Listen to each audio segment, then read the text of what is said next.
चारधाम यात्रा का महत्व। मान्यता है कि चारधाम यात्रा करने से व्यक्ति को जीवन और मरण के चक्र से मुक्ति प्राप्त हो जाती है। ये भी कहा गया है कि जो व्यक्ति एक बार भी बद्रीनाथ के दर्शन करता है उसे गर्भ में नहीं जाना पड़ता। शिव पुराण में बताया गया है कि केदारनाथ ज्योतिर्लिंग का पूजन करने के बाद जो व्यक्ति जल ग्रहण कर लेता है उसे दोबारा जन्म नहीं लेना पड़ता। चारधाम की यात्रा करने से आत्मज्ञान में वृद्धि होती है। जो लोग युवा अवस्था में ही इस तीर्थ यात्रा को पूरा कर लेते हैं उन्हें परम ज्ञान की प्राप्ति हो जाती है। तीर्थ यात्रा में व्यक्ति को अधिकांश समय पैदल चलना पड़ता है, जिससे शरीर में ऊर्जा बढ़ती है। शास्त्रों में कहा गया है कि जो लोग चारधाम की यात्रा करते हैं उन्हें आरोग्यता और आयु का आशीर्वाद होता है। भक्त आजीवन कई प्रकार की शारीरिक समस्याओं से दूर रहते हैं।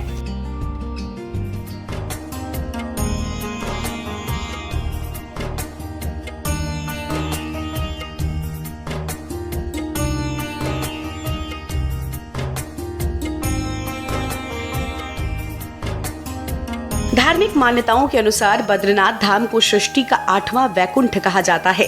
यहाँ भगवान विष्णु 6 महीने विश्राम करने के लिए आते हैं। साथ ही केदारनाथ धाम में भगवान शंकर विश्राम करते हैं। केदारनाथ में 2 पर्वत हैं जिन्हें नर और नारायण नाम से जाना जाता है। वो भगवान विष्णु के 24 अवतारों में से हैं।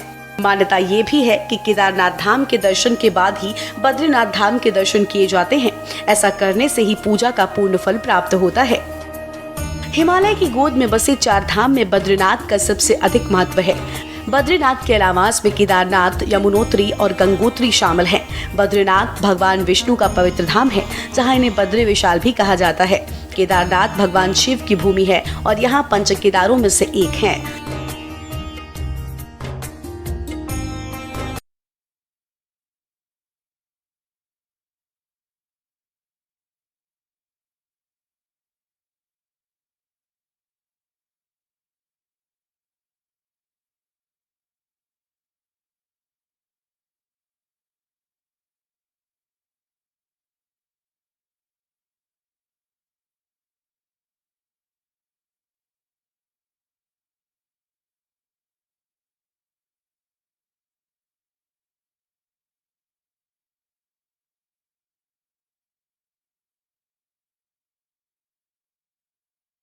उत्तराखंड में चारधाम यात्रा अपने पूरे चरम पर है।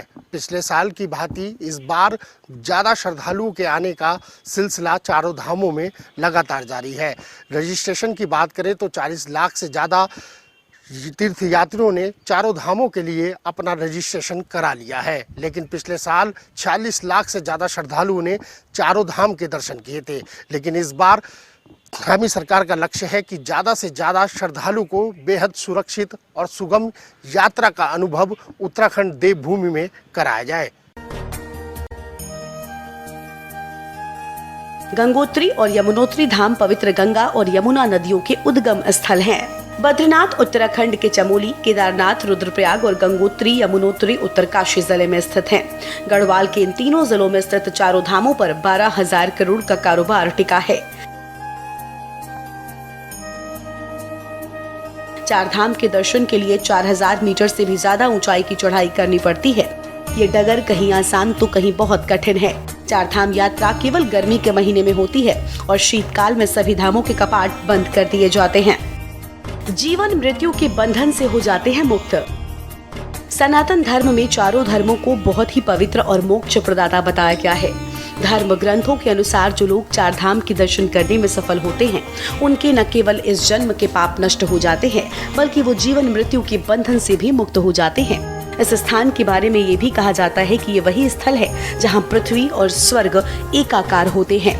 तीर्थयात्री इस यात्रा के दौरान सबसे पहले यमुनोत्री और गंगोत्री के दर्शन करते हैं, फिर यहाँ से पवित्र जल लेकर केदारेश्वर पर जलाभिषेक करते हैं। उसके बाद अंत में बद्रीनाथ धाम के दर्शन करते हैं। क्या है पौराणिक कथा? पौराणिक कथाओं के अनुसार पीड़ित मानवता को बचाने के लिए जब देवी गंगा ने पृथ्वी पर आना स्वीकार किया तो हलचल मच गई, क्योंकि पृथ्वी गंगा के प्रवाह को सहन करने में असमर्थ थी। फलस्वरूप गंगा ने खुद को 12 भागों में विभाजित कर लिया। इन्हीं में से एक अलकनंदा भी है, जो बाद में भगवान विष्णु का निवास स्थान बनी। इस स्थान को बद्रीनाथ के नाम से जाना जाता है। बद्रीनाथ पंचबद्री में से एक है। अब हम पहुंचे हैं यात्रा के दूसरे पड़ाव पर, देवप्रयाग, जहां पर दो नदियों का संगम होता है और वो संगम मिलकर के माँ गंगा के रूप में आगे दिखता है। आपको दिखा दें, ये है देवप्रयाग, जहां पर अलकनंदा और भागीरथी का संगम है और जो मटमैला पानी आप देख रहे हैं वो माँ भागीरथी है और वहीं जो दूसरा जो साफ शीतल आपको दिख रहा है, ये ब्लू कलर का जो कलर दिख रहा है वो अलकनंदा है। तो ये एक संगम है और यहाँ के पहाड़ के लोगों में ये भी कहा जाता है कि ये सास और बहू का जो है एक संगम है। हालांकि आप देख रहे हैं कि दोनों का कलर आगे तक मिलता हुआ मिल नहीं रहा है, बहुत दूर तक जो है इस गंगा का जो है मिलन होता है और दोनों नदियों का मिलन होता है, तब जाकर के माँ गंगा की उपलब्धि होती है। और गंगा वो जीवनदायिनी माँ है जिसको हिंदू धर्म में बहुत बड़ा महत्व दिया गया है। और ये देवप्रयाग का वो संगम है जहाँ पर दूर दूर से आने वाले पर्यटक जो चार धाम के लिए आते हैं तो सबसे पहले यहाँ पर इन दोनों नदियों के संगम का दीदार करते हैं और उसके बाद यात्रा के लिए आगे निकलते हैं। तो आगे आपको बताएंगे यात्रा का तीसरा पड़ाव।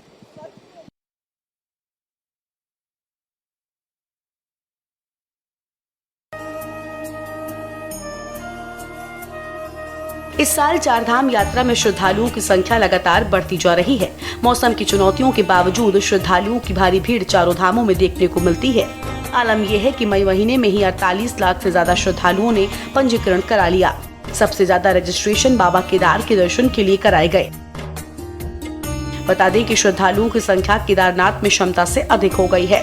केदारनाथ धाम में तीर्थयात्रियों की बढ़ती भीड़ को देखते हुए सरकार ने 3 जून तक नए पंजीकरण पर रोक लगाई। बहरहाल पंजीकरण की सुविधा बंद होने से चारधाम यात्रा से जुड़े व्यवसायियों, होटल कारोबारियों को व्यापार में नुकसान हो रहा है। इन सब के बीच बीजेपी के विधायक विनोद चमोली ने केंद्र सरकार से चारधाम यात्रा को व्यवस्थित रूप से संचालित करने के लिए केंद्र से कुंभ की तर्ज पर राज्य को बजट दिए जाने की मांग की। उनका कहना है कि केंद्र को 1000 करोड़ से अधिक का बजट देना चाहिए, जिससे चारधाम यात्रा व्यवस्थित रूप से संचालित हो सके। वर्षा हो रही है, भारी बर्फबारी हो रही है, खास करके केदारनाथ धाम की हम बात करें तो काफी मात्रा में वहाँ पर बर्फबारी हो रही है। पैदल मार्ग पर भी कई बार वहाँ पर बर्फबारी हो रही है। इसके कारण श्रद्धालुओं को काफी दिक्कतें भी उठानी पड़ रही हैं। हालांकि प्रदेश सरकार की तरफ से बद्रीनाथ केदारनाथ मंदिर समिति के स्तर से यात्रियों की सुविधाओं को लेकर के जितने भी प्रयास हो सकते हैं किए जा रहे हैं और उनकी यात्रा सुखद रहे, उनको सरल और सुगम तरीके से दर्शन हो, इसके लिए हम निरंतर प्रयत्नशील हैं। लेकिन आप जैसा जानते हैं कि लगातार मौसम प्रतिकूल हो रहा है और मौसम विभाग ने फिर से अलर्ट जारी किया हुआ है। तो हम लोग भी अपने स्तर से जो यात्री हैं, श्रद्धालु हैं, तीर्थयात्री हैं, उनसे अनुरोध कर रहे हैं कि वो मौसम का अपडेट लेकर के अपनी यात्रा का कार्यक्रम सुनिश्चित करें और खास करके जो बच्चों के साथ में, बुजुर्गों के साथ में यात्रा कर रहे हैं, उन्हें विशेष एहतियात बरतने की आवश्यकता है। कि चारधाम यात्रा में यात्री लगातार बढ़ रहे हैं और मेरा ये भी मानना है कि आने वाले समय में लगभग 1 करोड़ यात्री यहाँ पर पर्यटक हो, चाहे वो तीर्थाटन के लिए आए, यहाँ पर आएगा। तो छोटा प्रदेश है, संसाधनों की कमी रहती है, तो उतने लोगों की अवस्थापना सुविधाएं जुटा पाना काफ़ी मुश्किल रहेगा। तो मैंने ये कहा है, जब कुंभ में हम हर 6 साल में, 12 साल में पैसा देते हैं और सरकार मदद करती है ताकि कुंभ की व्यवस्था ठीक प्रकार संचालित हो, और उसके पीछे का भी सोच यही है क्योंकि कुंभ में मात्र उस प्रदेश के लोग नहीं होते हैं, पूरे देश के लोग आते हैं, इसलिए उनके लिए व्यवस्था बनाने का की जिम्मेदारी केंद्र सरकार भी लेती है। उसी प्रकार जो यात्रा में लोग आ रहे हैं, जो यात्री आ रहे हैं, ये पूरे देश से आते हैं और उत्तराखंड उसको कैटर करता है, उत्तराखंड उनकी अवस्था सुविधाएं जुटाता है। तो ये भी पूरे देश की जिम्मेदारी है। इसलिए मैंने कहा है कि केंद्र सरकार को एक डेडिकेटेड फंड इस चारधाम यात्रा के लिए हर वर्ष देना चाहिए। तो मैंने कहा इनिशियली कम से कम 1000 करोड़ रुपया प्रतिवर्ष अभी चारधाम यात्रा के लिए केंद्र सरकार को मदद के तौर पर देना चाहिए। व्यवस्था है, जिससे मैंने कहा यात्रा बढ़ रही है तो जो भी आवश्यकता रहेगी उसकी पूर्ति के लिए माननीय मुख्यमंत्री प्रयास करेंगे। राज्य स्तर पर क्या होता है, केंद्र से क्या सहयोग की अपेक्षाएं हैं, वो सब। अभी नंदा राज जात का मेला होगा, तो नंदा राज जात की व्यापक हमारी उत्तराखंड की बहुत बड़ी जात होती है, यात्रा होती है, तो उसमें राज्य सरकार सब प्रकार का सहयोग करती है। जहाँ केंद्र के सहयोग की अपेक्षा होती है, केंद्र से सहयोग लिया जाता है और मैं कह सकता हूँ कि देश के प्रधानमंत्री जी उत्तराखंड के हर प्रकार के सहयोग के लिए तैयार रहते हैं।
कुल मिलाकर चारधाम यात्रा में श्रद्धालुओं की भारी भीड़ उमड़ रही है। बता दें कि पिछले साल 46 लाख से ज्यादा श्रद्धालुओं ने चारधाम के दर्शन किए थे, जबकि इस साल मई महीने में ही 38 लाख से ज्यादा श्रद्धालुओं ने रजिस्ट्रेशन करा दिए। इस भीड़ को नियंत्रित कर पाना सरकार के लिए बेहद चुनौतीपूर्ण हो गया। चार धाम यानी बद्रीनाथ, केदारनाथ, गंगोत्री और यमुनोत्री के दर्शन को वेद और पुराणों में बहुत ही शुभ माना गया है। मान्यता है कि जो व्यक्ति चार धाम की यात्रा करता है उसे समस्त पापों से मुक्ति मिल जाती है, साथ ही जीवन में आ रही सभी समस्याएं दूर हो जाती हैं। बता दें कि हिंदू धर्म में 2 प्रकार की चार धाम की यात्रा की जाती है, एक बद्रीनाथ, केदारनाथ, गंगोत्री और यमुनोत्री की यात्रा, दूसरा बद्रीनाथ, जगन्नाथ, रामेश्वर और द्वारका धाम की यात्रा। ये सभी पवित्र धाम देश के विभिन्न हिस्सों में मौजूद हैं, जिसके कारण इसे बड़ा चार धाम यात्रा भी कहा जाता है।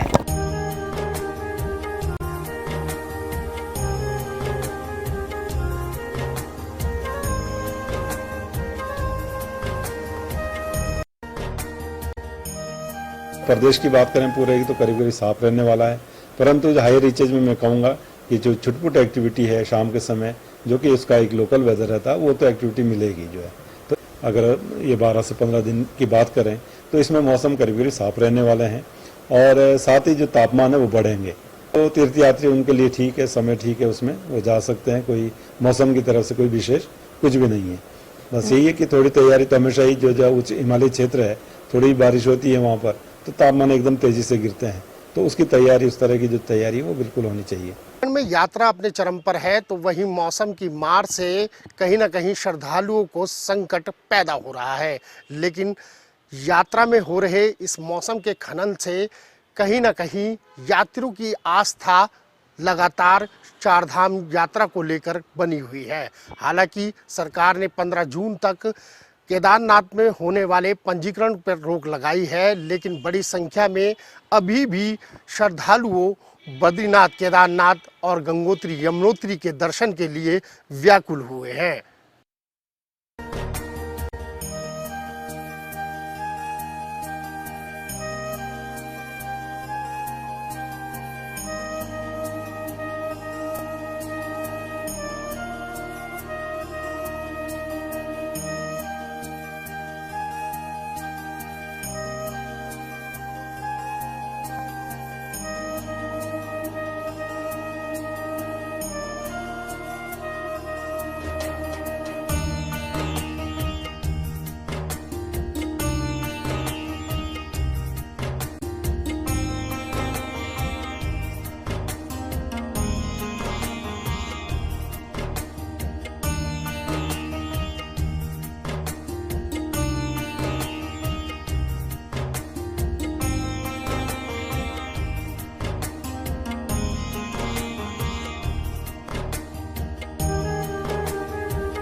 ग्रंथों के अनुसार प्राचीन तीर्थ स्थलों पर जाने से पौराणिक ज्ञान बढ़ता है। देवी देवताओं से जुड़ी कथाएं और परंपराएं मालूम होती हैं। प्राचीन संस्कृति को जानने का मौका मिलता है। मंदिर के पंडित और आसपास के रहने वाले लोगों से संपर्क होता है, जिससे अलग अलग रीति रिवाजों को जानने का अवसर मिलता है। भगवान और भक्ति से जुड़ी मान्यताओं की जानकारी मिलती है, जिसका लाभ दैनिक जीवन की पूजा में मिलता है। इसलिए 4 धामों को अलग अलग दिशाओं में स्थापित किया गया है। बद्रीनाथ धाम अलकनंदा नदी के किनारे बसा है। माना जाता है कि इसकी स्थापना मर्यादा पुरुषोत्तम श्री राम ने की थी। इस मंदिर में नर नारायण की पूजा होती है और अखंड दीप जलता है, जो कि अचल ज्ञान ज्योति का प्रतीक है। यहाँ पर श्रद्धालु तप्त कुंड में स्नान करते हैं। यहाँ पर वन तुलसी की माला, चने की कच्ची दाल, गिरी का गोला और मिश्री आदि का प्रसाद भी चढ़ाया जाता है।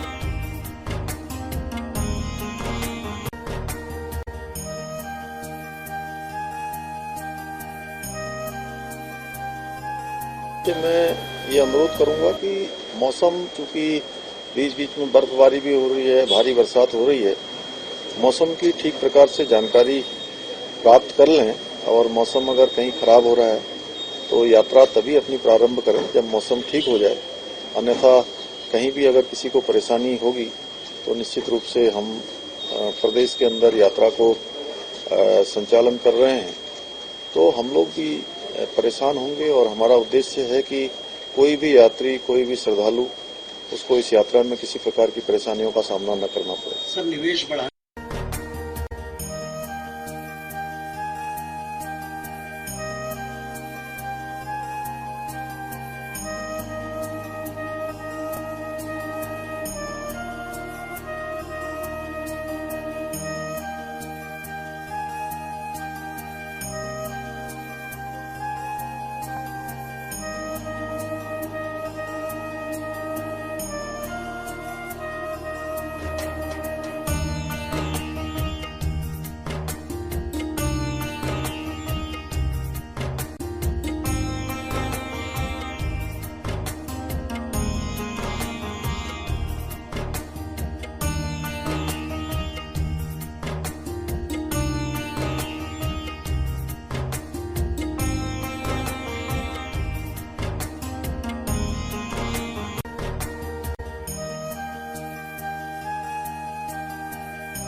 बद्रीनाथ मंदिर के कपाट अप्रैल के आखिरी या मई के शुरुआती दिनों में दर्शन के लिए खोल दिए जाते हैं।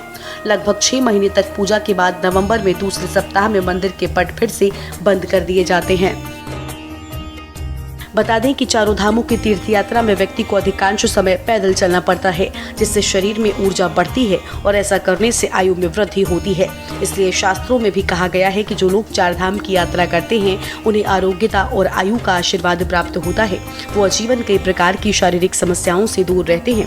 हर साल श्रद्धालुओं की संख्या बढ़ती जा रही है। साल 2022 में जहां 47 लाख से ज्यादा श्रद्धालुओं ने दर्शन किए थे, तो वहीं आपको बता दें कि साल 2023 की यात्रा में अब तक 40 लाख से ज्यादा श्रद्धालुओं ने चार धाम यात्रा के लिए पंजीकरण करा लिया है और श्रद्धालुओं की ये संख्या लगातार बढ़ रही है। अगर आप भी चार धाम यात्रा के लिए आ रहे हैं तो पूरी तैयारी के साथ आएं और पंजीकरण जरूर कराएं। राजेश वर्मा, ब्यूरो चीफ, के न्यूज उत्तराखंड डेस्क रिपोर्ट।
वहीं देवभूमि में चारों धामों में लगातार बढ़ती श्रद्धालु की संख्या और साथ ही मौसम की नज़ाकत को देखते हुए श्रद्धालु जो है चार धाम पर निकले। यही मुख्यमंत्री पुष्कर सिंह धामी ने आम जनता से ये अपील की है और साथ ही गर्म कपड़ों के साथ साथ बारिश और बर्फबारी की लिए तमाम व्यवस्थाओं को देखते हुए ही चार धाम यात्रा का आप प्लान बनाएं। और साथ ही महत्वपूर्ण सूचना कि अगर आप चार धाम यात्रा के लिए देवभूमि पधार रहे हैं तो अपना पंजीकरण कराकर ही चार धाम यात्रा के लिए देवभूमि में पधारें। वीडियो जर्नलिस्ट लाइक अहमद के साथ मैं राजेश वर्मा, के न्यूज़ इंडिया, देहरादून।